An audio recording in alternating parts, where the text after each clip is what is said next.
ఎందుకు రాశారంటే because it is given actually Bible actually is given in the language of the day. Alexander యేసుప్రభుకు ముందు ఒక 300 సంవత్సరాల ముందు ఉన్నటువంటి వ్యక్తి అలెగ్జాండర్. అలెగ్జాండర్ ఏం చేశాడంటే గ్రీకు మయం చేసేసాడు మొత్తాన్ని. అప్పటిదాకా అరమైక్ అనేటువంటిది ఆహ్, బాగా లింగ్వా ఫ్రాంకా అంటాం. లింగ్వా ఫ్రాంకా అంటే అందరూ మాట్లాడుకునేటువంటి భాష. సో, ఇప్పుడు యూజువల్‌గా లింగ్వా ఫ్రాంకా స్టేటస్ దేనికి గ్లోబల్‌గా వచ్చినటువంటి భాష ఏమిటి? లింగ్వా ఫ్రాంకా ఏ భాషకొచ్చింది? గ్లోబల్‌గా అందరూ మాట్లాడుకునే భాష? English. English almost. Right? English. So, అట్లాగా లింగ్వా ఫ్రాంకా అలెగ్జాండర్ వచ్చే ముందు దాకా కూడా అరమేయిక్. కానీ అలెగ్జాండర్ వచ్చిన తర్వాత ఏం చేశాడంటే, నా సామ్రాజ్యం అంతా కూడా యూనిటీగా ఉండాలంటే ఒక భాష ఉంటే బావుంటుందని చెప్పేసి మొత్తాన్ని ఏం చేశాడంటే గ్రీక్ మయం చేసేసాడు. ఆ గ్రీక్ మయం చేసేటప్పుడు ఏంటంటే గ్రీకు వాళ్ళు లోకల్ లాంగ్వేజెస్‌తో వాళ్ళు కలిసిపోయారు బాగా. ఆ భాషని కలిపి మాట్లాడటం మొదలుపెట్టేశారు. సో, అందులో నుంచి పుట్టిందే కొయినే గ్రీకు. సో, నూతన నిబంధన వచ్చే టైంకి Greek was actually very popular. Koine Greek యాక్చువల్‌గా very popular. Everybody knew.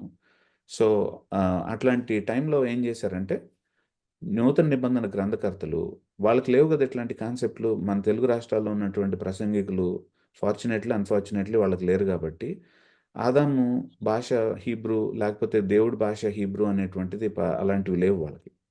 So, కాబట్టి ఏంటంటే వాళ్ళకి ఇంపార్టెంట్ ఏంటి? భాష కాదు. వాళ్ళకి ఇంపార్టెంట్ ఏంటి? సువార్త. యేసుప్రభు మాట్లాడినటువంటి మాటలు, యేసుప్రభు యొక్క విలువ, యేసుప్రభు యొక్క సువార్త అనేటువంటిది వాళ్ళకి ఇంపార్టెంట్ కాబట్టి, అది ఏ భాషలో రాస్తున్నారు, ఏ భాషలో వాడికి అర్థమైతే ఆ భాషలో చెప్పడం మొదలుపెట్టారు. అర్థమవుతుందా మనకి? సో, అంటే అర్థం ఏంటంటే ఇక్కడ మనకి, ఇది మన భాషలో రాయలేదు. బైబిల్ ఒరిజినల్‌గా మన భాషలో రాయలేదు. ఇది రాసినప్పుడు ఎవరైతే జీవిస్తున్నారో, ఎవరికి రాయబడిందో వాళ్ళ భాషలో రాశారు. మనకి రాయబడలేదు. చాలా జాగ్రత్తగా వినండి. ఈ మాట విన్న తర్వాత చాలామంది కట్ అయిపోతారేమో ఇక్కడి నుంచి. ఎందుకంటే పూర్తిగా వినకపోతే కట్ అయిపోతారు. బైబిల్ మనకి రాయబడలేదు. కానీ మన కోసం రాయబడింది. ఈ రెండిటి మధ్యలో చాలా వ్యత్యాసం ఉంది. మనకి రాయబడలేదు. అంటే ఏంటి? మన భాషలో రాయబడలేదు. కానీ మన కోసం రాయబడింది. ఎందుకంటే అది కేవలం మొదటి శతాబ్దానికో లేకపోతే అంతకు ముందున్నటువంటి వాళ్ళకో కాదది. మన కోసం గూడా. అందులో ఉన్నటువంటి విలువలు మనకు కూడా. కానీ మన కోసం అనేటువంటిది మనం అర్థం చేసుకునే ముందు, వాళ్ళకి ఎలా అర్థమైంది? వాళ్ళకి ఎలా అర్థమవ్వాలని వాళ్ళ భాష ఉపయోగించింది బైబిల్ అనేది మనం అర్థం చేసుకోవద్దా? వద్దా? ఇంకా మీరు కన్విన్స్ అవ్వకపోతే కొన్ని ఎగ్జాంపుల్స్ నేనిస్తాను కొంతసేపట్లో. సో, ఉండండి. ఇందులో హ్యూమన్ మీన్స్ అంటే నేరేటివ్ హిస్టరీ ఉంది, జినియాలజీస్ ఉన్నాయి, క్రానికల్స్ ఉన్నాయి, లాస్ ఉన్నాయి. ఇవన్నీ మనం చదువుతాం. ఇవన్నీ మీరేం బట్టి పట్టొద్దు. రాసుకోవాల్సిన అవసరం కూడా లేదు ఇది. సో, అంటే ఆహ్, బైబిల్‌లో ఉన్నటువంటి పోయెట్రీ వేరు, వేమన శతకం వేరు మళ్ళీ. వేమన శతకంలో ఒక మీటర్ ఉంటుంది. వేమన శతకంలో ఒక రకమైనటువంటి పదప్రయోగం ఉంటుంది. కానీ బైబిల్‌లో కూడా పోయెట్రీ ఉంది గానీ, ఆ పోయెట్రీకి ఇంకొంచెం డిఫరెంట్ అది. మన పోయెట్రీ కంటే, మన పద్యాల కంటే బైబిల్‌లో ఉన్నటువంటి పద్యాలు కొంచెం డిఫరెంట్. వాటిల్ని ఎట్లా అర్థం చేసుకోవాలి? అక్కడున్నటువంటి సామెతలను ఎట్లా అర్థం చేసుకోవాలి? అసలు ప్రవచనం అంటే ఏంటసలు? ఆ తర్వాత బయోగ్రఫీస్ ఎట్లా రాశారు ఆ టైంలో? జినియాలజీస్ యొక్క ఉద్దేశ్యం ఏంటసలు? అంటే వంశావళులు రాసినప్పుడు వంశావళుల యొక్క ఉద్దేశ్యం ఏంటి? వీటిలన్నిటిని మనం జాగ్రత్తగా అర్థం చేసుకోకపోతే, మనం పప్పులో కాలేసేసినట్టు అవుతాం. దీన్ని we will go through that. ఇంకొక్కటే ఈ మాట మాత్రం అస్సలు మర్చిపోద్దు మీరు. నేను ఇప్పుడు పైకొచ్చినటువంటి పాయింట్ ఏదైతే ఉందో హ్యూమన్ పర్సనాలిటీస్ అండ్ బ్యాక్‌గ్రౌండ్స్. అంటే చాలా జాగ్రత్తగా వినండి. బైబిల్‌లో డిక్టేషన్ ఉంది. అంటే దేవుడు కొన్ని మాటల్ని మోషే నేను చెప్పింది చెప్పినట్టుగా రాసేసేయి ఇది అన్న సందర్భాలున్నాయి. దేవుడు చెప్తే మోషే యాక్చువల్‌గా దాన్ని రాసేసినటువంటి పదాలున్నాయి. డైరెక్ట్‌గా అదే పదాలు రాసిన సందర్భాలున్నాయి. డిక్టేషన్ ఉంది బైబిల్‌లో. కానీ బైబిల్ అంతా డిక్టేషన్ కాదు. బైబిల్‌లో ఉన్నటువంటి మహత్తరమైనటువంటి ఒక ఇది నిజంగా నేను క్రిస్టియన్‌గా నేను స్థిరపడటానికి అంటే నా విశ్వాసంలో నేను స్థిరపడటానికి ఉపయోగపడినటువంటి పాయింట్ ఇది. మీతో పంచుకుంటున్నాను దీన్ని. ఏంటంటే బైబిల్‌లో హ్యూమన్ పర్సనాలిటీస్‌ని దేవుడు పక్కన పెట్టలేదు. హ్మ్. ఎవరన్నా లూకాసు వార్త ఒకసారి మొదటి అధ్యాయాన్ని మొదటి కొద్ది వచనాలు చదువుతారా? లూకాసు వార్త, ఆదికాండం, నిర్గమకాండం, లూకాసు వార్త. మూడవ పుస్తకం బైబిల్‌లో. చూసారా? ఈయనెవరు? లూకా గారు ఒక హిస్టోరియన్. ఒక చరిత్రకారుడు, ఒక మెడికల్ డాక్టర్ మొదటి శతాబ్దంలో. చరిత్రకారులకి యాక్చువల్‌గా ఒక బుద్ధి ఉంటుంది. ఒక దుర్బుద్ధి ఉంటుంది. అంటే వాళ్ళు ఏం చేస్తారంటే, ఏదైనా సరే చాలా జాగ్రత్తగా చరిత్ర చేసేవాళ్ళు చాలా జాగ్రత్తగా విట్నెస్‌ల దగ్గర నుంచి మాట్లాడుకుంటారు. వాళ్ళ దగ్గర ఇంటర్వ్యూస్ తీసుకుంటారు. దాన్ని కన్ఫర్మ్ చేసుకుంటారు. క్లారిఫై చేసుకుంటారు. క్లారిఫై చేసుకున్న తర్వాత హిస్టరీని యాక్చువల్‌గా ఒక ఆర్డర్‌లో పెడతారు వాళ్ళు. ఒక ఆర్డర్‌లీ అకౌంట్ రాస్తారు చరిత్ర గురించి. అది చరిత్రకారులకు ఉన్నటువంటి ఒక గమ్మత్తైనటువంటి ఒక ఒక క్యారెక్టరిస్టిక్ అది. డోంట్ యూ సీ లూకా యొక్క నేచర్, లూకా యొక్క బ్యాక్‌గ్రౌండ్ దేవుడు పక్కన పెట్టేసాడా? లేకపోతే ఉపయోగించుకున్నాడా దాన్ని? హి హాస్ యూజ్డ్. హ్యూమన్ పర్సనాలిటీస్‌ని దేవుడు పక్కన పెట్టేయలేదు. వాళ్ళ యొక్క ఎమోషన్స్‌ని దేవుడు పక్కన పెట్టేయలేదు. వాళ్ళ యొక్క నేచర్‌ని దేవుడు పక్కన పెట్టేయలేదు. కానీ వాళ్ళ యొక్క నేచర్ పడిపోయినటువంటి నేచరే. కానీ దేవుని యొక్క వాక్యం పడిపోయినటువంటిది కాదు. ఎందుకంటే పరిశుద్ధాత్మ దేవుడు హ్యూమన్ ఆథర్స్ యొక్క నేచర్‌ని ఉపయోగించుకొని శుద్ధమైనటువంటి, చెక్కు చెదరనటువంటి, తప్పు లేనటువంటి వాక్యాన్ని మనకు అందించాడు. అది బ్యూటీ బైబిల్‌లో. అందుకనే Bible I can relate with Bible. ఎందుకంటే నాలాంటి వాళ్ళు, నాలాంటి స్వభావం కలిగినటువంటి వాళ్ళున్నారు. తత్తరబడేటువంటి పేతురున్నాడు అందులో. ఎప్పుడైనా చూసారా మీరు మార్కు సువార్తలో పదే కనిపించేటువంటి పదం ఒక మాట ఉంటుంది. స్ట్రెయిట్ అవే, స్ట్రెయిట్ అవే, స్ట్రెయిట్ అవే, straight away, immediately, immediately, immediately అని. చూసారా ఎప్పుడైనా? మార్కు సువార్త ఎవరిది? పేతురు మాట్లాడుతున్నప్పుడు మార్క్ గారు రాసుకున్నారు దాన్ని. పీటర్ యాక్చువల్‌గా తత్తర పీటర్. పీటర్ యాక్చువల్‌గా straight away, immediately, immediately, immediately. That is his nature. We can see him. పీటర్‌ని యాక్చువల్‌గా we can see him Mark చదివేటప్పుడు మనం. కొన్ని ఈవెంట్స్ యాక్చువల్‌గా మీరు చూసుంటారు. మత్తయి మాట్లాడతాడు అదే ఈవెంట్ గురించి. మార్క్ మాట్లాడతాడు అదే ఈవెంట్ గురించి. మత్తయి మాత్రం యాక్చువల్‌గా మత్తయి సువార్త పేరుకు పెద్ద సువార్త. చాలా అధ్యాయాలున్నాయి అందులో. మార్క్ సువార్త చిన్న సువార్త. 16 అధ్యాయాలే ఉన్నాయి అందులో. అయితే కానీ ఒక ఇన్సిడెంట్‌ని గనక మనం తీసుకుంటే, ఒక ఇండివిడ్యువల్ ఇన్సిడెంట్ మత్తయ్య ఇద్దరు మాట్లాడేటప్పుడు మార్క్ యాక్చువల్‌గా దాన్ని చాలా డీటెయిల్డ్‌గా మాట్లాడతాడు దాన్ని. మత్తయ్య యాక్చువల్‌గా అంత డీటెయిల్డ్‌గా మాట్లాడడు ఆ ఇన్సిడెంట్ గురించి. ఎందుకో తెలుసా? ఇన్నర్ సర్కిల్‌లో పేతురున్నాడు. దాన్ని కళ్ళతో చూస్తున్నాడు అన్నిటిని. అక్కడ ఏం జరిగిందనేటువంటిది కళ్ళకు గట్టినట్టుగా చూస్తున్నాడు మొత్తాన్ని. అందులో చిన్న చిన్న డీటెయిల్స్‌ని కూడా మెన్షన్ చేసుకుంటూ వస్తాడు పేతురు అక్కడ. ఎందుకంటే ఉన్నాడు గదా అక్కడ. So, I want us to understand this. వాళ్ళ యొక్క హ్యూమన్ పర్సనాలిటీస్, వాళ్ళ యొక్క బ్యాక్‌గ్రౌండ్స్ వీటిల్ని దేవుడు పక్కన పెట్టేయలేదు. He has used it. అందుకనే we can relate with it. మనలాగా స్ట్రగుల్ అయినటువంటి వాళ్ళున్నారు అందులో. మనలాగా టెన్షన్ పడినటువంటి వాళ్ళున్నారు. యాంగ్జైటీకి గురైనటువంటి వాళ్ళున్నారు. కీర్తనలో ఎన్ని సార్లు చూసారు మీరు? దేవా! నేను భరించలేకపోతున్నాను ఈ ప్రాబ్లమ్ అనేటువంటి దాన్ని మాట్లాడిన వాళ్ళు. ఎప్పుడొస్తావు? ఎంతకాలం? ఇంతమంది నన్ను చిత్రవద చేస్తున్నప్పుడు, ఇంతమంది నన్ను ఆడుకుంటున్నారు. ఎప్పుడొస్తావు? ఎప్పుడు నన్ను డిఫెండ్ చేస్తావు? అని మాట్లాడుకున్న వాళ్ళు లేరు కీర్తనలో? These are human personalities. But God has used their personalities. God యాక్చువల్‌గా ఆ వాక్యం ఏంటంటే, విరిగిపోయినటువంటి వాళ్ళ యొక్క ఇమేజ్ ఏదైతే ఉందో, పగిలిపోయినటువంటి ఇమేజ్ ఏదైతే ఉందో, దేవుని యొక్క వెలుగు, వాక్యపు వెలుగు యాక్చువల్‌గా ఆ పగుళ్లలో నుంచి బయటకొచ్చినప్పుడు ఆ బ్యూటీ ఉంది చూసారా? That is actual amazing. It is ఆ పగుళ్ళు ఎక్కడా గూడా ఆ లైట్‌ని చీకటిగా మార్చలేదు. అందుకనే వాక్యం ఈజ్ ఇన్నరెంట్ అంటాం. అంటే ఏ తప్పులు, తడకలు లేనటువంటిది. ఎందుకంటే దేవుడు ఓవర్‌సీ చేసి రాయించాడు దాన్ని. But at the same time human పర్సనాలిటీస్‌ని ఉపయోగించుకున్నాడు. ఆ పర్సనాలిటీస్‌ని దేవుడు పక్కన పెట్టలేదు. బాప్తిస్మం తీసుకునేటప్పుడు చాలా సో, అందుకని వన్స్ అగైన్ నేనేం చెప్పానంటే ఇది తెలుగు రాష్ట్రాల్లో ఉన్నటువంటి సంస్కృతి అది. యూఎస్‌లో యాక్చువల్‌గా నేమ్స్ చేంజింగ్ అనేటువంటిది యూఎస్ చర్చెస్‌లో మనం ఎక్కడ చూడం ఇది. సో, మేబీ ఒక మంచి ఉద్దేశ్యం మీద పెట్టుండొచ్చు. ఏంటంటే, ఈ మంచి ఉద్దేశ్యం మీద వీళ్ళు నిజంగా మారారు. భారతదేశం లాంటి దాంట్లో క్రైస్తవులు తక్కువ మంది ఉంటారు గాబట్టి, ఎక్కువ మంది క్రైస్తవేతరులు ఉంటారు గాబట్టి, ఒక వ్యక్తి నిజంగా యేసుప్రభుని అంగీకరించిన తర్వాత, సమాజంలో గొప్పగా యేసుప్రభు యొక్క నామాన్ని, నేను యేసుప్రభుకు సంబంధించినటువంటి వాడిని ఇప్పటి నుంచి అనేటువంటి సాక్ష్యం ఇవ్వటానికి, పేరు మార్చడం అనేటువంటి ఒక సింబల్‌ని పెట్టుండొచ్చు. అందులో ఏ విధమైనటువంటి తప్పు ఉండాల్సినటువంటి అవసరం లేదు. కానీ, దాన్ని ధర్మశాస్త్రంగా చేశారు చూడండి. అది మార్చకపోతే నువ్వు నీ నీ రక్షణకు సంపూర్తి అవ్వలేదనేది చూశారు చూడండి. అది యాక్చువల్‌గా తప్పు. ఎందుకంటే అది వాక్యం ఒప్పుకోవట్లేదు దాని గురించి. పేరు మార్చుకోవడంలో తప్పు లేదు. పేరు మార్చాలి కంపల్సరీగా అది వాక్యం చెప్తోందంటే అది వాక్యానికి విరుద్ధంగా మనం మాట్లాడుతున్నట్టు లెక్క. ఇప్పుడు ద ఓన్లీ రీజన్ నేను లాస్ట్ టైమ్ చెప్పాను ఏంటంటే, హీబ్రూ నేర్చుకోవడానికి కారణం ఏంటంటే, because I really want to understand.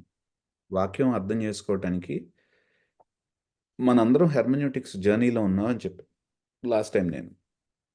ఈ జర్నీలో దేవుడు మనలో ఉన్నటువంటి ప్రతి ఒక్కళ్ళని కూడా తన యొక్క శరీరంలో ఒక పాత్ర పోషించడానికి రక్షించుకున్నాడు.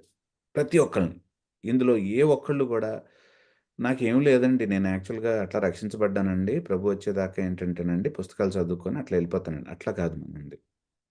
వి are given actually one responsibility. ఒక బాధ్యత, ఒక టాలెంట్ దేవుడిచ్చాడు. ఆ టాలెంట్ కోసం మనం హెర్మెన్యూటిక్స్‌ని ఒక్కొక్కళ్ళం యాక్చువల్‌గా ఒక్కొక్క స్థాయిలో ఉపయోగించుకుంటాం. అందరికీ బేసిక్ హెర్మెన్యూటిక్స్ అనేటువంటిది కావాలి. That is what we are trying to do now.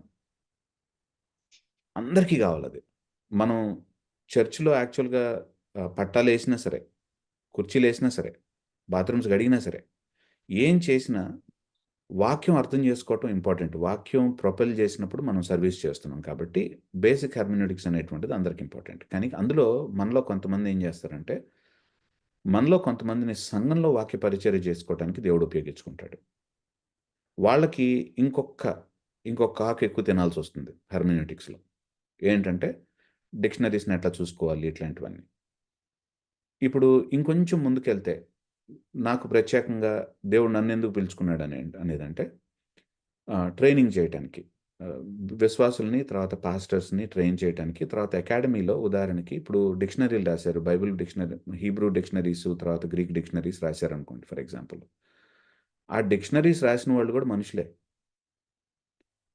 వాళ్ళేం చేస్తారంటే డిక్షనరీస్‌లో కూడా కొన్ని కొన్ని ఎంట్రీస్ తప్పులుంటాయి.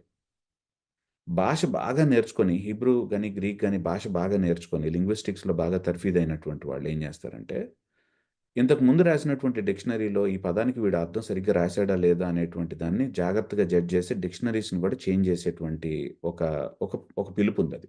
ఒక ఒక పరిచర్య అది. Thoughts why I am called. Thoughts నా నా నాకున్నటువంటి పిలుపది. సో, అంటే ఇది అన్నిటికంటే గొప్ప పిలుపని నేను చెప్పట్లేదు. ఏంటంటే నా పిలుపు యాక్చువల్‌గా అందరికీ కనిపించదు. It doesn't people don't require ఇప్పుడు ఆక్స్‌ఫర్డ్ ఎవరు రాసారు? ఆక్స్‌ఫర్డ్ డిక్షనరీ ఎవరు రాసారో మీకు తెలుసా? It's lot of background work. వాళ్ళ పేర్లు కూడా మనకు తెలీదు basically. It's lot of background work. So, అట్లాంటి ఆ బ్యాక్‌గ్రౌండ్ వర్క్ కోసం దేవుడు పిలుచుకున్నప్పుడు ఏంటంటే, I need to know more of the language. Hebrew నాకింకా బాగా తెలియాలి. గ్రీక్ భాష బాగా తెలియాలి. గ్రీక్‌తో పాటు యాక్చువల్‌గా మిగిలినటువంటి భాషలు కూడా తెలియాలి. అకేడియన్ తెలియాలి నాకు. అరమేయిక్ తెలియాలి. సో, ఇట్లాంటి భాషలన్నీ నేర్చుకున్నప్పుడు ఓకే. అర్థమవుతుంది. ఓకే. సో, ఈ పదం ఓకే. ఇట్లనా? ఇట్లా ఉపయోగించారా? ఇట్లా ఉపయోగించారా? అని. సో, అందుకనేంటంటే హెర్మెన్యూటిక్స్ అనేటువంటి జర్నీలో దేవుని యొక్క పిలుపు ఎంతవరకు ఉందనేటువంటిది బేసిక్ హెర్మెనూటిక్స్ అందరికీ అవసరం. దానికి మించి ఒక్కొక్కళ్ళకి వాక్య పరిచర్య చేయటానికి దేవుడు పిలుచుకున్నటువంటి వాళ్ళకి ఇంకొక మెట్టెక్కాలి. ఆ తర్వాత డిక్షనరీస్‌లో నిజంగా ఆ లాంగ్వేజ్‌ని సరిజేసేటువంటి వాళ్ళకి ఇంకొక మెట్టెక్కాలి వాళ్ళు. So, this is all once again related to ప్రభు ఎట్లా ఉపయోగించుకోవాలనుకుంటున్నాడు. పరిశుద్ధాత్మ దేవుడు యాక్చువల్‌గా ఆయన కింగు. ఆయన ప్రభు. ఈ గిఫ్ట్స్ అన్నిటికి కింగ్ ఎవరు? మనకివ్వబడినటువంటి పిలుపులన్నిటికి కింగ్ ఎవరు? పరిశుద్ధాత్మ దేవుడు. ఆయన మనల్ని ఎట్లా ఉపయోగించుకోవాలనుకుంటున్నాడనే దాని మీద ఆధారపడతాయి. దేవా! నువ్వు నన్ను ఇట్లా ఉపయోగించుకుంటున్నావా? అయితే కొంచెం చదువుతాను, కొంచెం ఎక్విప్ చేసుకుంటాను. ఏముంది అందులో? సో, ఎవరైనా సరే రుద్దటానికి ప్రయత్నించారంటే, సంఘం అంతా కంపల్సరీగా తెలుసుకోవటానికి, వాళ్ళకి యాక్చువల్‌గా most of the time 99% of the time ఇట్లా రుద్దటానికి ప్రయత్నించినటువంటి వాళ్ళు తప్పుడు హీబ్రూనే నేర్పిస్తున్నారు. They are teaching wrong Hebrew. I have seen many classes that they are teaching. చెవులు అంటే సీసం అన్న పోసుకుంటే చెవులో బాగుంటుందేమో అని అనిపించింది కొన్నిసార్లు వాళ్ళు బోధిస్తున్న విధానం చూసిన తర్వాత. సో నమ్మొద్దు అట్లాంటి వాళ్ళని. ఒకవేళ హీబ్రూ నేర్చుకోవాలనుకుంటే ప్రాపర్ ఇన్స్టిట్యూట్ని పట్టుకోండి, ప్రాపర్ టీచర్స్ని పట్టుకోండి, దాన్ని ప్రాపర్గా హ్యాండిల్ చేసేటువంటి వాళ్ళ దగ్గర నేర్చుకోండి. ఓకే ఓకే, ఇదొకసారి చూడండి. ఇప్పటిదాకా మనం మాట్లాడుకున్నాం కదా, ఇందులో మీకేమేం కనిపిస్తున్నాయంటే లెఫ్ట్ సైడ్ ఒక సిటీ ఉందండి. సిటీ అనొచ్చో అనకూడదో తెలియదు, అనకూడదేమో. సిటీ అంటే సిటీ లాగా కనిపించట్లేదు అది. మీరు మీరు మీరు చూడండి, మీకేమేమి తేడాలు కనిపిస్తున్నాయి అసలు. ఈ పిక్చర్ని చూడగానే మీకేం కనిపిస్తుంది చూడండి. ఇది by the way I have taken it from Daniel Hays and Scott Duvall. So I owe this picture to them. Yeah, ఇప్పుడు చెప్పండి మీరు, మీకు కనిపిస్తున్న అబ్జర్వేషన్స్ చెప్పండి ఒకసారి. లెఫ్ట్ సైడ్ ఉన్నది ఒక టౌన్ అండి, రైట్ సైడ్ ఉన్నది ఒక urban cluster. Very good, that's a good observation. దానికేమో కాంపౌండ్ వాల్ ఉందమ్మా, ఇంకో దానికి లేదు. ఎక్సలెంట్. ఒకదానికి కాంపౌండ్ వాల్ ఉంది, ఇంకో దానికి కాంపౌండ్ వాల్ లేదు. ఓకే, ఇంకా ఈ బ్రిడ్జి ద్వారా సార్ ఈ సిటీ ఈ విలేజ్ నుంచి ఈ విలేజ్కి వచ్చినప్పుడు we're crossing the culture, language, time and situation ని క్రాస్ చేసి వస్తున్నాము. Excellent. So we have actually ఈ రెండింటి మధ్యలో ఒక నది ఉంది. ఆ నది పేరు ఏంటంటే సిఎల్టిఎస్ నది అంట దాన్ని. అంటే ఏంటంటే culture, language, time, situation. So ఈ రెండింటిని విడదీస్తున్నటువంటిది, అయితే సపరేట్ చేస్తున్నటువంటిది ఏంటంటే సంస్కృతి వేరుట, భాష వేరుట, టైము వేరుట, సిచ్యువేషన్. ఓకే, దాన్ని క్రాస్ చేయాలట, ఒక బ్రిడ్జ్ కావాలట మనం. ఇంకా పర్సన్ స్టేటస్ మారిపోయిందండి. ఫ్రమ్ ద లెఫ్ట్ టు ఏంటండి? రైట్ పర్సన్ స్టేటస్ మారిపోయింది. ఇక్కడ ఉన్న పర్సన్, టౌన్ లో ఉన్న పర్సన్ కి బ్రిడ్జ్ క్రాస్ చేసిన తర్వాత పర్సన్ స్టైల్ మారిపోయింది.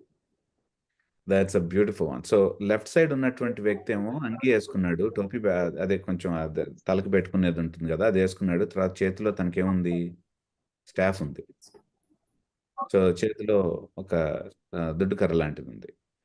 సో రైట్ సైడ్ వచ్చినటువంటి వాళ్ళ యొక్క బట్టలు వేసుకునే విధానం మారిపోయింది కదా. సో ఇల్లు చూసారా, ఇల్లు ఎట్లా మారినాయి చూసారా, ఎట్లా ఉంటున్నారు. నిమిషమే, ఎవరో కొంచెం మ్యూట్లో పెట్టుకోకుండా కొంచెం డిస్టర్బ్ చేస్తున్నారు. అందరూ మ్యూట్లో పెట్టుకుంటారు ఏమనుకోకపోతే. Very good, thank you. So ఇక్కడ చూసారా, ఇళ్ళు చాలా డిఫరెంట్గా ఉన్నాయి రెండు చోట్ల. మోస్ట్ ఆఫ్ ద టైం యాక్చువల్గా లెఫ్ట్ సైడ్లో ఉన్నటువంటివి ఈ టెర్రస్ వేరుగా ఉన్నాయి, రైట్ సైడ్లో ఉన్నట్టు దానికి టెర్రస్ వేరుగా ఉన్నాయి. ఆ తర్వాత రోడ్లు చాలా నీట్గా ఉన్నాయి. ఇక్కడ చూసారా, చాలా స్ట్రక్చర్డ్గా ఉన్నాయి. ఇక్కడ రోడ్డు చూడండి ఎట్లా ఉందో. It's just like actually going through అంతే. Wall it's very important. So this is actual community. Old టెస్ట్మెంట్లో ఉన్నప్పుడు కాంపౌండ్ వాల్ అంటే, so everybody knew everyone and then there is a compound wall, people lived actually with in that and all these things. So మనం hermeneutics ఎందుకు అంటే we need a principalizing bridge. ఈ bridge ఏదైతే చూస్తున్నారో మీరు, ఆ బ్రిడ్జ్నే యాక్చువల్గా హెర్మెన్యూటిక్స్ అంటాం మనం. అంటే ఏంటంటే లెఫ్ట్ సైడ్ యాక్చువల్గా ఉన్నటువంటి దాన్ని మనం అర్థం చేసుకోవడానికి ప్రయత్నించడం. మనం రైట్ సైడ్ ఉన్నాం కదా, మనం రైట్ సైడ్ ఉన్నాము, దాన్ని అటువైపు వెళ్ళి అర్థం చేసుకోవడానికి ప్రయత్నించడం. అక్కడ ఈ భాషను ఎట్లా ఉపయోగించారు, ఏ టైంలో జీవించారు, ఎలాంటి పరిస్థితుల్లో జీవించారు, ఇవన్నీ మనం అర్థం చేసుకోవడానికి ప్రయత్నించడం. సో దీని దగ్గరికి నేను కొంచెం సేపట్లో వస్తాను, కానీ ఇది ఒక ఎగ్జాంపుల్లో చెప్పడానికి ఇష్టపడుతున్నాను నేను.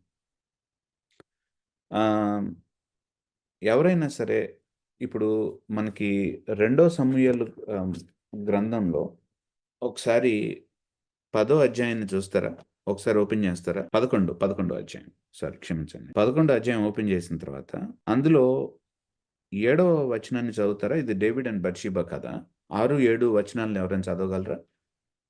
ఊరియా దావీదు వద్దకు రాగా, దావీదు యోవాబు యోగక్షేమమును జనుల యోగక్షేమమును యుద్ధ సమాచారమును అడిగెను.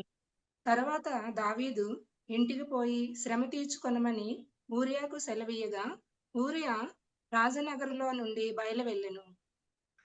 చూసారా ఇక్కడ తెలుగులో ఏముందంటే ఇంటికెళ్ళి శ్రమ తీర్చుకోమని చెప్తున్నాడు తెలుగులో. ఇంగ్లీష్‌లో ఏముంది? ఇంగ్లీష్‌లో చదివే వాళ్ళు అదే వచనాన్ని ఒకసారి చదువుతారా?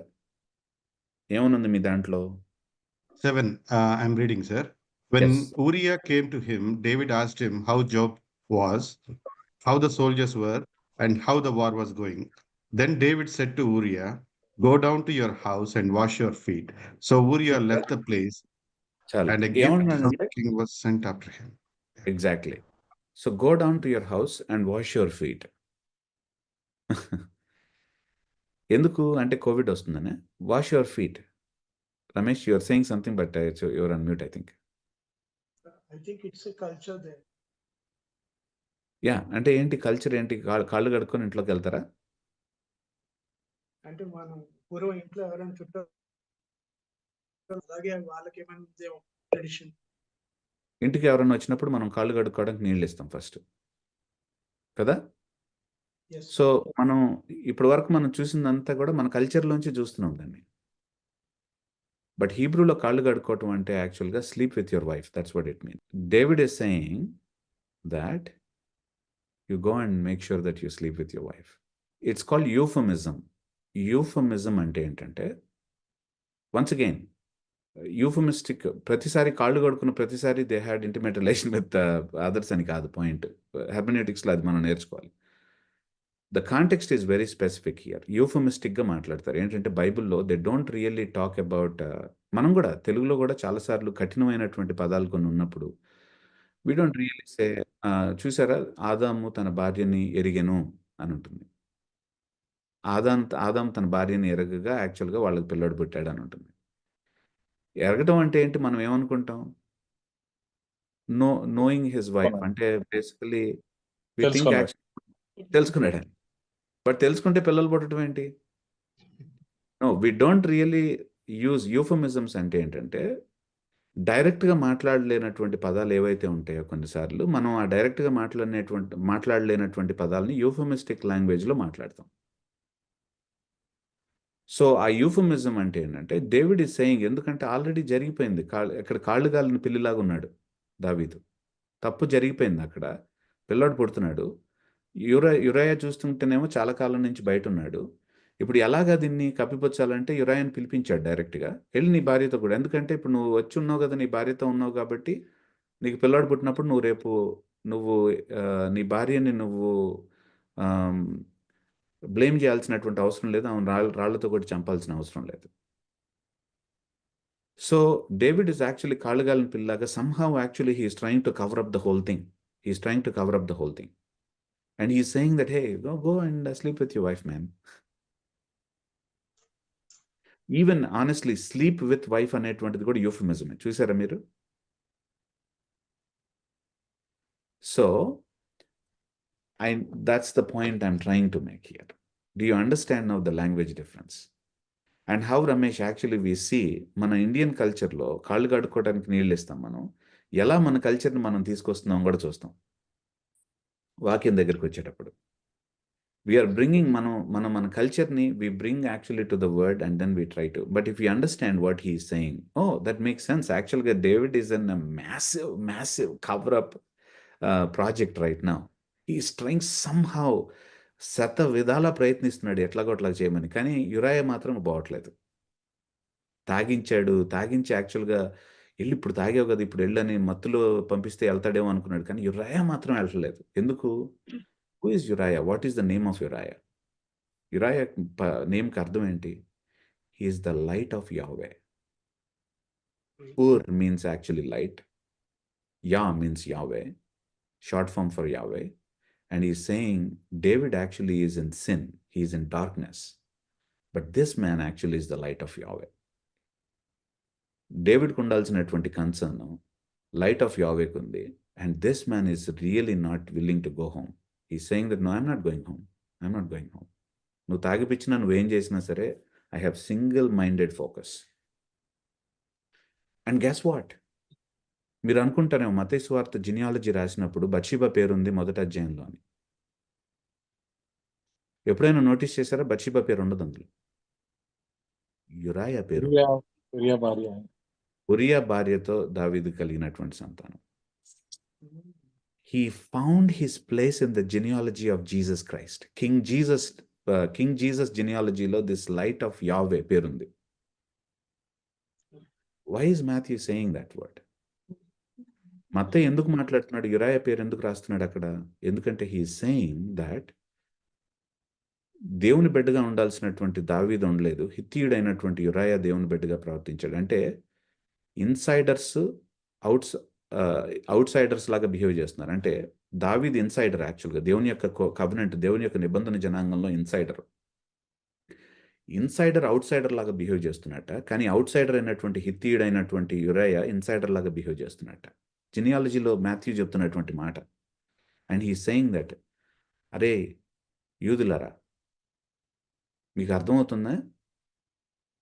మన చరిత్ర చూసుకుంటే, మన ఘన చరిత్ర చూసుకుంటే, మన ఇన్సైడర్స్ చాలామంది, ఈవెన్ కింగ్ డేవిడ్ కూడా ఇన్సైడర్ అయ్యి ఉండి కూడా అవుట్ సైడర్ లాగా బిహేవ్ చేశాడు. యురాయా అవుట్ సైడర్ అయ్యి కూడా ఇన్సైడర్ లాగా బిహేవ్ చేశాడు. తామారు అవుట్ సైడర్ అయ్యిండి ఇన్సైడర్ లాగా బిహేవ్ చేసింది. రాహాబు అవుట్ సైడర్ అయ్యిండి కూడా ఇన్సైడర్ లాగా బిహేవ్ చేసింది. రూతు అవుట్ సైడర్ అయ్యిండి కూడా ఇన్సైడర్ లాగా బిహేవ్ చేసింది. ఈ నలుగురు పేర్లు యాక్చువల్గా రాస్తాడు. యురాయా రాస్తాడు, రూత్ పేరు రాస్తాడు, రాహాబ్ పేరు రాస్తాడు. And then he writes about Tamar.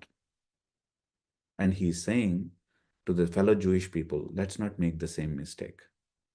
Ante, from the get-go, from the very first word of Matthew, he's saying that he's giving an evangelistic appeal to them. He's saying that, Suvartha appeal istunadu allaki. Let's not make the mistake, my dear brothers and sisters. Let's not act like outsiders. జీసస్ని మెస్సాయగా మనం తృణీకరించి మనం చేయొద్దు, దయచేసి చేయొద్దు. ఇది what a beautiful gospel Matthew's gospel is. Are you with me? Are you with me so far? And the very first word in the Gospel of Matthew, the very first word, if you look at Greek, actually he's saying that Biblos Genesaios, which means you don't need to write down this thing, but I just want to say this thing. ఏంటంటే old టెస్టిమెంట్ని గ్రీకులోకి తర్జుమా చేసినప్పుడు, these are the accounts of heavens and the earth, this is the account of Adam. ఈ మాటని బిబ్లాస్ జెనెసైయోస్ అని రాశారు ఓల్డ్ టెస్టిమెంట్లో. మాథ్యూ ఓల్డ్ టెస్టిమెంట్లో ఆదాం యొక్క వంశావళి ఇది అని చెప్పబడినటువంటి ఆ పదాన్ని ఏదైతే ఉందో తీసుకొని ఆదాం పేరు తీసేశాడు, యేసు ప్రభు పేరు పెట్టాడు, ఇది అని చెప్పేసి తీసుకొస్తున్నాడు ఇక్కడ. దాంతో మొదలుపెట్టాడు. అంటే he is saying that a new humanity is starting here. ఒక నూతన సృష్టి మొదలవుతుంది. ఆ సృష్టికి కారకుడు ఎవరో తెలుసా? He is born, actually he is king Jesus. It's not king David, but it is king Jesus.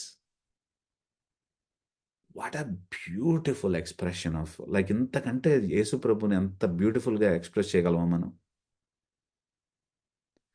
He's saying it's a new creation. So that's why I'm saying brothers, hermeneutics is actually super exciting. We're not trying to find మనం ఏదో చాలా ఎవ్వరికి తెలియనటువంటిది మనమే కనిపెట్టేసి చెప్పడం వచ్చా, అది కాదు హెర్మెన్యూటిక్స్. ఉన్నది ఉన్నట్టుగా చదవటం నేర్చుకుంటున్నాం అంతే. మనం హెర్మెన్యూటిక్స్లో మర్మాలు కనిపెట్టడం కాదు మనకి. That's not what we're here for. We're just trying to understand authors ఏం చెప్పదలుచుకున్నారో దాన్ని చక్కగా అర్థం చేసుకోవడానికి ప్రయత్నించడం అంతే. హెర్మెన్యూటిక్స్లోనే మనకి కొన్ని పాయింట్స్ వీఆర్ సీయింగ్ దేర్. ఏంటంటే 2 కొరింథీయులకు రాసినటువంటి పత్రికలో 13వ అధ్యాయం 12వ వచనం, greet each other with a holy kiss. What does it mean? We kiss each other whenever we see in the church. నేను చిన్నప్పుడు కూడా ఇంకా అసలు అంటే ఇద్దరు మగ ఫ్రెండ్స్ యాక్చువల్గా వాళ్ళు they were just actually picking on the cheek, యాక్చువల్గా ఇట్లా చేయటం అనేటువంటిది it was still there. Not nowadays. ఇద్దరు మగవాళ్ళు యాక్చువల్గా మామూలుగా ఫ్రెండ్లీగా కిస్ పెట్టుకోవటం అనేటువంటిది కూడా ఈ రోజుల్లో it's very no because they think actually it's gay thing, right? So homosexuality connotations of it. You don't want to give that kind of impressions. So greet each other with a holy kiss. Actually, how it changes, you need to understand. If you don't understand, వాక్యాన్ని లిటరల్గా తీసుకున్నప్పుడు మన వాళ్ళు చాలా మంది ఏం చేస్తారంటే, లేదురా వాక్యం చెప్తుంది, వాక్యాధారంగా మనం అందరం ముద్దులు పెట్టుకోవాలి. యాక్చువల్గా సంఘం కాసినప్పుడు వీళ్ళు మెసేజ్ గురించి కాదు, యాక్చువల్గా మెసేజ్ అంతా అయిపోయిన తర్వాత ముద్దుల కోసం చూస్తారు. that's a very bad thing, right? So you should not. So that is one thing that we need to understand. తర్వాత ఎప్పుడైనా చూసారా ఈ పదం గర్డ్ అప్ ద లాయిన్స్ అనేటువంటి పదం చూసారా? సో మొదటి పేతురు 1:13 you have this gird up the loins. Why is it gird up the loins అని చూసారా? 1 Peter 1:13 చదువుతారా? సో మీ మనసు అనేటువంటి నడుము కట్టుకోవటం. What is this? మనసు అనేటువంటి నడుము కట్టుకోవటం ఏంటి? What are we talking about here? So gird up the loins, for example, gird up the loins అంటే ఏంటంటే, see they used to అంగీలు వేసుకునే వాళ్ళు కదా, అంగీలు వేసుకొని by the way I just want to దాన్ని అర్థం చేసుకోవడానికి ఒక ఎగ్జాంపుల్ చెప్తాను. నేను ట్రినిటీ నేను చదివే ప్లేస్లో ఇంటర్నేషనల్ నైట్ ఒకటి జరిగింది. అంటే ఇంటర్నేషనల్ పీపుల్ ప్రజెంట్ చేస్తారు, వచ్చి వాళ్ళ యొక్క కల్చర్ని ప్రజెంట్ చేస్తారు. నేను పంచె కట్టుకొని వెళ్ళాను. యూజువల్గా నేను ఎప్పుడు పంచె కట్టుకోను, నాకు లుంగీలు కానీ పంచెలు కానీ యూజువల్గా అలవాట్లేదు. సరే ఆ రోజు పంచె కట్టుకొని వెళ్ళానా, స్టేజ్ మీదకి ఎక్కాలి. స్టేజ్ మీదకి ఎక్కాలంటే నేను ఒక రోజు ముందు నుంచి విపరీతమైనటువంటి టెన్షన్కి గురయ్యాను. ఎందుకు? అలా ఎక్కేటప్పుడు యాక్చువల్గా నా చెప్పు కింద కనుక నా పంచబడి యాక్చువల్గా ఊడితే అందరి ముందు పరువు పోతుంది అనేటువంటి దీంతో విపరీతమైనటువంటి టెన్షన్. అందుకని ఏం చేశానంటే, వెళ్ళేటప్పుడు యాక్చువల్గా జాగ్రత్తగా నా పంచిని ఇట్లా పట్టుకొని పైకి ఎక్కాను. So that I don't step on my own lungi మీద నేను కాలు పెట్టి యాక్చువల్గా చేసుకోవటం. This is actually cultural appropriation. అంగి వేసుకునేటప్పుడు యూ క్యాంట్ వాక్ ఫాస్ట్.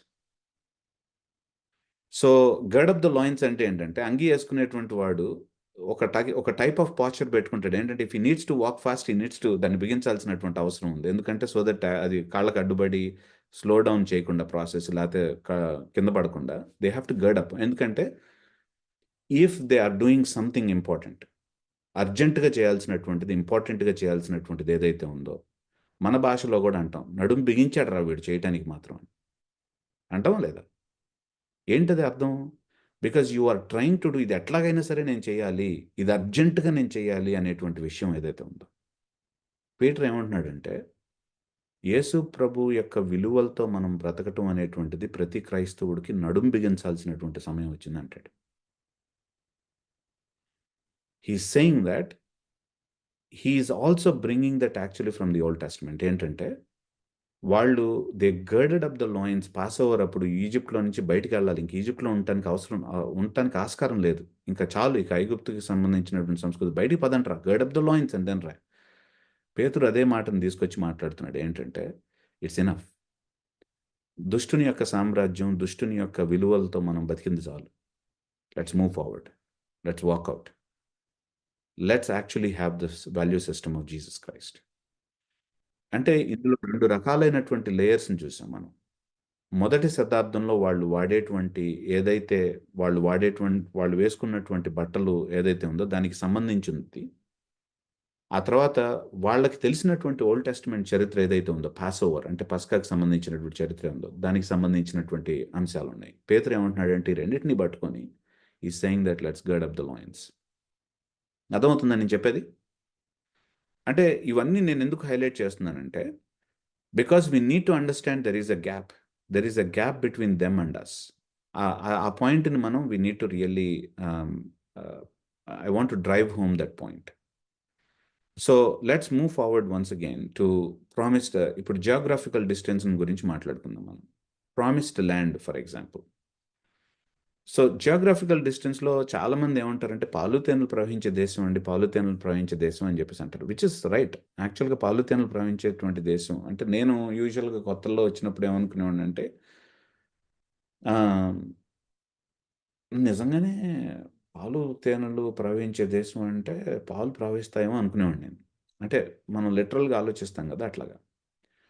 మా తాతగారు, మా అమ్మగారు, నాన్నగారు యాక్చువల్గా పాలకొల్లు నుంచి, భీమవరం దగ్గర పాలకొల్లు ఉంది మీకు తెలుసు కదా. సో పాలకొల్లు దగ్గర నుంచి, పాలకొల్లుకి ఆ పేరు ఎందుకు వచ్చిందంటే పాలకొలను ఉండేది, పాలకొలను అనేటువంటి మాట నుంచి వచ్చింది. అంటే పాలకొలను.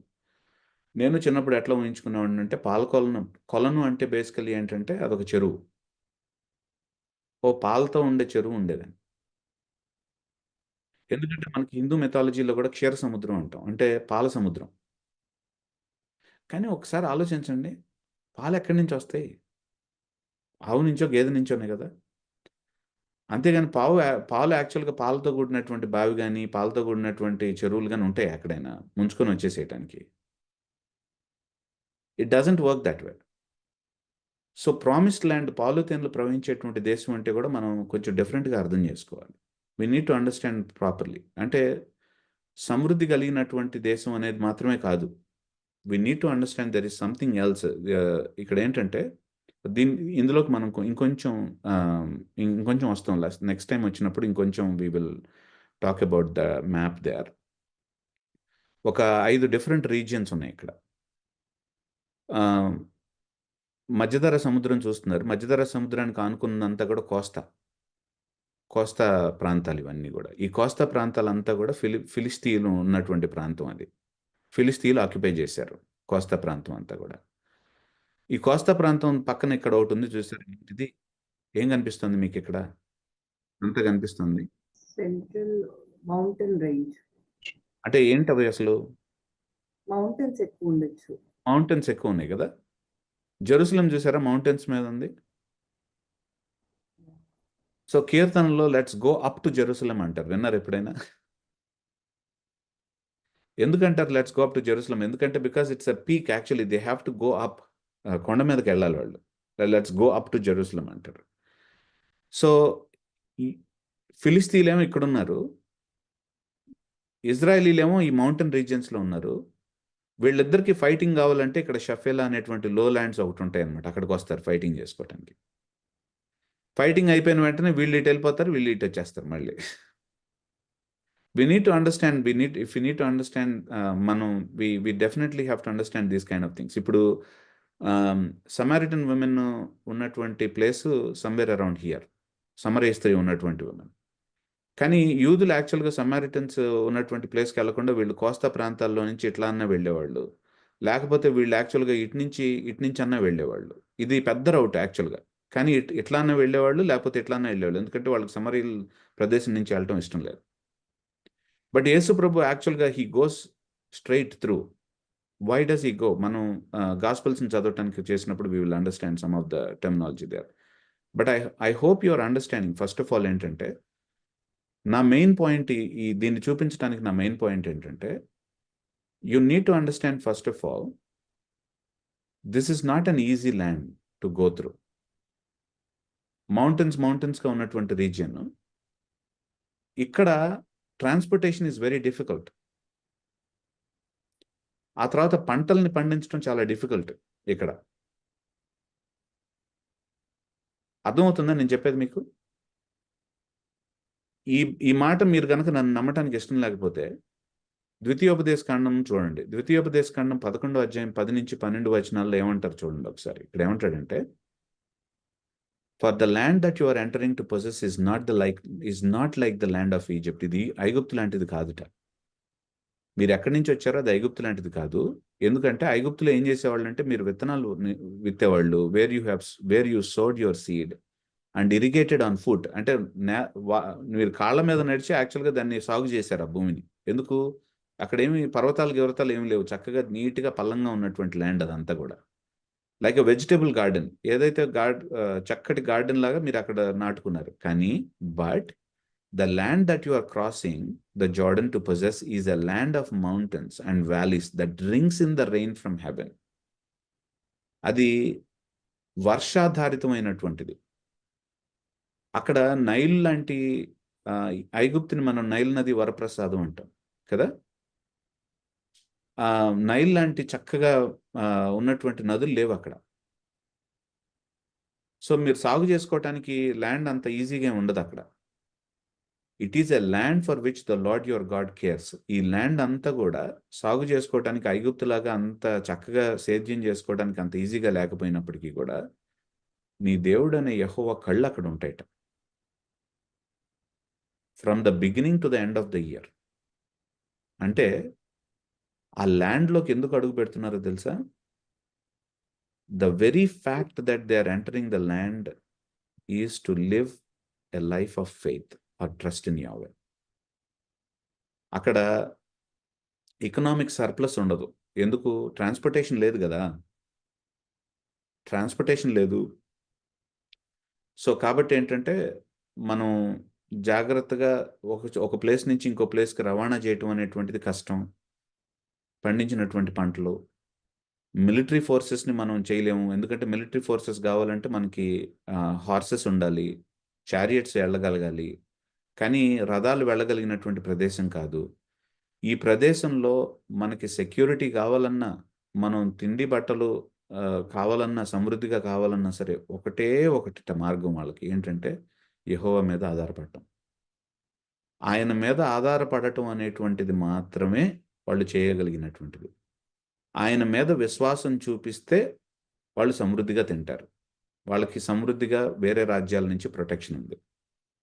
ఆయనతో నిబంధనని గనక బ్రేక్ చేశారంటే, they are actually giving the problem. అంటే ఏంటంటే, ఇది పాలు తేనెలు ప్రవహించే దేశం ఎందుకయిందంటే, యెహోవా కళ్ళు దీని మీద ఉంటాయి కాబట్టి.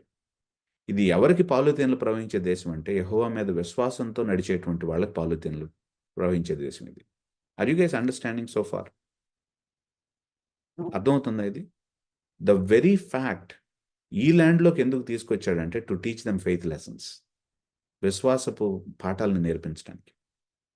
The land itself actually is a kind of a training ground for them. It is actually yeah, Sneha can go, no problem. So the land itself actually is a training ground for them. దేనికి training ground? ఫెయిత్‌లో training ground. they only have to trust in the grace of Yahweh. యెహోవా యొక్క కృప మీద ఆధారపడితేనే వాళ్ళు బతికి బట్టగడతారు. అందుకనే కానాన్‌లో famous god ఎవరో తెలుసా? వర్షదేవుడు. Baal actually is Baal Hadad especially. Because Baal Hadad basically is actually storm god. వర్షాన్ని ఇచ్చేటువంటి దేవుడు. But Israel has to trust that Varuna దేవుడు కాదు, యెహోవా నిజమైనటువంటి రాజు, నిజంగా వర్షాన్ని ఇచ్చేటువంటి వాడు ఆయన. They have to live in the covenant. They have to trust in the grace of Yahweh. The land shows them it's impossible to live here. The only way that you can have security is by trusting in Yahweh. యెహోవానే నాకు security, నా భద్రత. యెహోవానే నాకు నా భోజనానికి ఆధారం. ఎవరబ్బా పదే పదే చెప్పుకుంటూ వచ్చారు కీర్తనల్లో, ఈయన నా బలం, నా కోట, నా శల్యం, ఈయన నాకు జుంటు తేనెల దార, ఈయన మాటలు నాకు జుంటు తేనెల దార కంటే మధురమైనవి అంటాడు. ఇండేది అన్నా, Why does he ఈ పాలు తేనె ప్రవహించే దేశం గురించి నేను ఇంకొక ఇంటర్ప్రిటేషన్ కూడా విన్నాను. అంటే I don't know how far it correct. కొన్ని ఇయర్స్ బ్యాక్ నా ఫ్రెండ్ ఒక ప్రేయర్ మీటింగ్ తీసుకెళ్లారు నన్ను. సో అక్కడ నాకేం చెప్పారంటే, it is a fertile land God chose to give to his people. And ఎందుకు దానికి ఆ పేరు వచ్చింది అంటే, అది ఎంతో అంటే ఇప్పుడు మీరు చెప్పినట్టుగానే కొండ ప్రదేశము, చాలా పచ్చిక ఉంటది అక్కడ. పచ్చి అంతా ఎక్కువ ఉంటది. సో అది ఆ పచ్చిక మేసి చాలా ఉండటం వలన ఆ పశువులకి పొదుగు నిండిపోయి అక్కడ నుంచి పాలు కారుతా ఉండేయంట ఆ కొండల మీద నుంచి. And plus due to because it is so fertile land, పచ్చిక ఎక్కువ ఉండటం వలన కూడా తేనె పట్టులు ఎక్కువ పచ్చి దానంతటికి అవి కొండల మీద నుంచి కారుతా ఉండేవి. అందుకనే దానికి పాలు తేనె కారే దేశం అనే పేరు వచ్చింది అని చెప్పారు, విన్నాను నేను. I think it's been almost more than 15 years back. Sure. అంటే మనకి ఇప్పుడు సూది బెజ్జంలో నుంచి వెళ్ళటం అనేటువంటి దాన్ని కూడా నేను అట్లానే విన్నాను. జెరూసలేంలో సూది బెజ్జం అనేటువంటిది ఏదో ఉండేది. ఒక డోర్ యాక్చువల్ గా ఆ డోర్ లో నుంచి వెళ్ళాలి, అది 6 o'clock క్లోజ్ అయిపోతుంది ఆ డోర్ అని చెప్పి నేను కూడా అది విన్నాను. నేను మొన్న లాస్ట్ ఇయర్ జెరూసలేం వెళ్ళినప్పుడు ఆ సూది బెజ్జం కోసం బాగా తిరిగాను, కానీ ఎక్కడ కనిపించలేదు నాకు. జెరూసలేంలో తిరిగాను బానే, సో ఎక్కడ కనిపించలేదు అది మరి. సో అంటే నేను ఏమంటానంటే, యా వి సే లైక్ ఇవన్నీ క్లౌడ్ కంప్యూటింగ్ టైప్ అనమాట ఇది. సో నా పాయింట్ ఇక్కడ ఏంటంటే, yes, the land actually becomes fertile only because Yahweh's eyes are there. ఆయన కళ్ళు దాని మీద ఉంటాయి కాబట్టి ల్యాండ్ ఈజ్ ఫర్టైల్. ఇంకా చెప్పాలంటే సౌత్లో ల్యాండ్లో మనం చూసామా ఇప్పుడు దాకా నేను చూపించానా cross section of the land చూపించానా? అందులో సౌత్ యెరూషలేం ఇవన్నీ ఎక్కడైతే ఉన్నాయో రెయిన్ఫాల్ యాక్చువల్గా చాలా తక్కువ అక్కడ. నార్త్లో యాక్చువల్గా రెయిన్ఫాల్ చాలా ఎక్కువ. మొన్న రీసెంట్గా నేను కింగ్స్ మీద బైబిల్ స్టడీ చేస్తున్నప్పుడు బైబిల్ స్టడీలో ఉన్నటువంటి మెంబర్స్కి చెప్పాను, యెరోబోము దానిలో యాక్చువల్గా సెట్ చేస్తాడు. బెతల్లో ఒక టెంపుల్ కట్టుకుంటాడు, తర్వాత దానిలో ఒక టెంపుల్ కడతాడు. ఎందుకు దానిలో కడతాడంటే దాని దగ్గర బాగా వర్షం పడుతుంది. సో ల్యాండ్ చాలా ఫర్టైల్ అది. అక్కడ ఉన్నటువంటి ల్యాండ్ అంటే నార్త్లో వర్షం ఎక్కువ పడుతుంది కాబట్టి గడ్డి బాగా మొలుస్తుంది. నువ్వు చెప్పినట్టుగా యాక్చువల్గా అక్కడ ప్రాస్పెరిటీ అనేటువంటిది చాలా ఎక్కువ. అక్కడ ఏ వెధవని తీసుకొచ్చి మనం దేవుడు అని చూపించినా సరే నమ్మేస్తారు జనాలు. సో అందుకని యెరోబోము ఏం చేశాడంటే దూడలను తీసుకొచ్చి ఇదే మనల్ని ఐగుప్తు నుంచి బయటికి తీసుకొచ్చింది అంటాడు. జాగ్రత్తగా చూసారా మీరు? ప్రాస్పెరిటీ గాస్పెల్ చర్చలు కూడా ఎక్కువగా ఎక్కడ కనిపిస్తాయి మనకి? ప్రాస్పెరిటీ ఉన్న దగ్గర. Posh areas, rich. Why? Already same all ఎక్కువ డబ్బులున్న చోట. ఇక్కడున్న మా హైదరాబాద్ లో ఉన్నంత ఎక్కడ లేవు. ఎందుకు? That is the religion of Jeroboam. It's a practical religion. It's not actually a place in Jerusalem. యెరూషలేంకి రావాలంటే ఎక్కాలి. సాంగ్ ఆఫ్ అసెంట్స్ పాటలు పాడుకుంటూనే ఎక్కాలి, లేకపోతే సస్తారు. అంటే ఏంటంటే it's not easy trek. That's what I'm saying. But they have to come. But it's easy practical religion. Jeroboam యాక్చువల్గా he appeal to practical religion. There's lot of prosperity. పెట్టేసుకుందాం అక్కడ. సేమ్ టెర్మినాలజీ ఉపయోగించాడు. ఐగుప్తులోంచి తీసుకొచ్చాడు. అది కూడా వాడాడు. ఐగుప్తులోంచి బయటికి వాడాడు. ఎవరు తీసుకొచ్చారు అనేది మార్చాడు అంతే.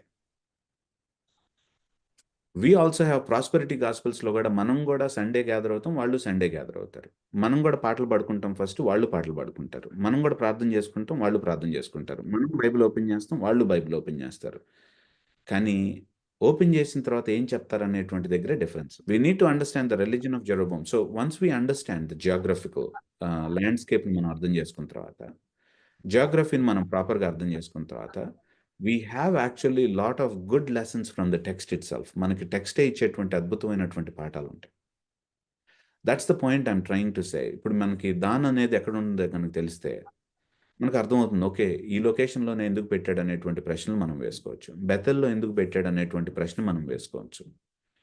So the reason if we know a principalizing bridge ఏదైతే ఉందో ఆ బ్రిడ్జ్కి లెఫ్ట్ సైడ్ ఉన్నటువంటి వరల్డ్ని కనుక మనం ప్రాపర్గా అర్థం చేసుకుంటే,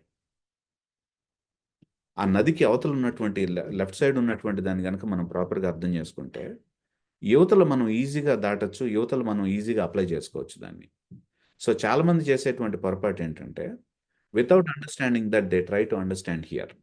బైబిల్ని యాక్చువల్గా అక్కడ అర్థం చేసుకోవటం అక్కడి నుంచి మొదలు పెట్టకుండా ఇక్కడ రెండో స్టెప్కి కాళేసేస్తారు.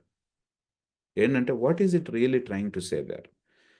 అక్కడ ఉన్నటువంటి వాళ్ళకి ఏ విధంగా అది కమ్యూనికేట్ చేయడానికి ప్రయత్నించింది, ఇవన్నీ మనం మిస్ అయిపోతాం. So this is something that we need to understand. Are we so far are we there right now? So నేనేమంటున్నానంటే I have talked a lot. So it's time that I need to give the roadmap and also a conclusion here for this session. కాబట్టి ఏంటంటే therefore we need a systematic approach to interpreting scripture, because the Bible was written originally to people lived long time ago in another part of the world who spoke a different language than ours and had different cultural values. అంటే ఇందులో ఎన్ని పదాలు ఉన్నాయో చూడండి.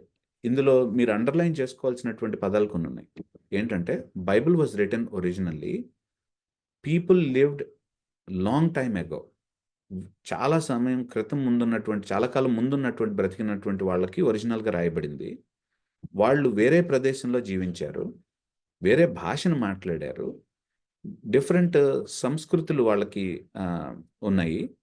So వాళ్ళందరినీ యాక్చువల్గా వాళ్ళకి మాట్లాడినటువంటి బైబిల్ని ఫస్ట్ మనం ఏది మాట్లాడటానికి ఇష్టపడింది, ఎలాంటి విలువల్ని బైబిల్ అలాంటి వాళ్ళకి వాళ్ళ భాషను ఉపయోగించి మాట్లాడింది వాళ్ళ కల్చర్లో అని మనం అర్థం చేసుకుంటే దెన్ వీ కెన్ అండర్స్టాండ్ ఇది నాతో ఎట్లా మాట్లాడుతుంది ఇప్పుడు బైబిల్, దేవుడు నాతో ఎట్లా మాట్లాడతాడు తన వాక్యం ద్వారా ఇప్పుడు అనేటువంటిది మనకు అర్థమవుతుంది. For that we need a systematic approach.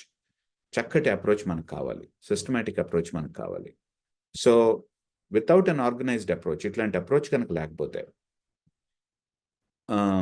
We will not be able to comprehend anything. మనం సరిగ్గా అర్థం చేసుకోవటం అనేటువంటిది సాధ్యపడదు. So this the point actually I want to say. And ఇక్కడ I want to give a road map. అంటే మన first session, మన ఫస్ట్ టాపిక్ యాక్చువల్గా ఇక్కడితో ఎండ్ అవుతుంది. ఏంటంటే we are making a case for హెర్మెనూటిక్స్.